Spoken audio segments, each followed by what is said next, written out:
Hello again. I have for many years had an interest in crime, especially murder. I used to attend trials at the Old Bailey in the late 1960s and early 1970s. And of course, I was a regular contributor to True Detective magazine in the 1990s. I've written several books on the subject of murder as well.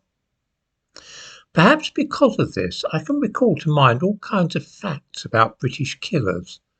Not only their names, but sometimes the names of the victims as well.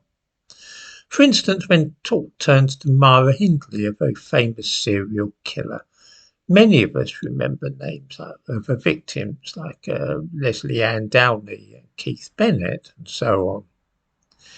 Mention Jack the Ripper, and some people say, oh yes, Elizabeth Stride, Long Liz Stride, Catherine Eddowes, and such like. This is because the name of every single person who has ever been murdered in this country and their killer brought to trial has been read out in open court, and the name of the victim published in newspapers and official records. Every single case, without exception, starting in the 18th, 17th, 18th century and right the way forward until last week. There's been one single exception to that case. The single exception is the 7 victims of whose murder Lucy Letby was recently convicted.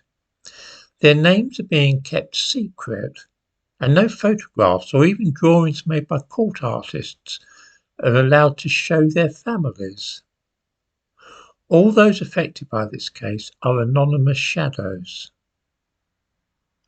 This is such an extraordinarily strange state of affairs that I'm surprised that few people seem to have noticed or been concerned about it.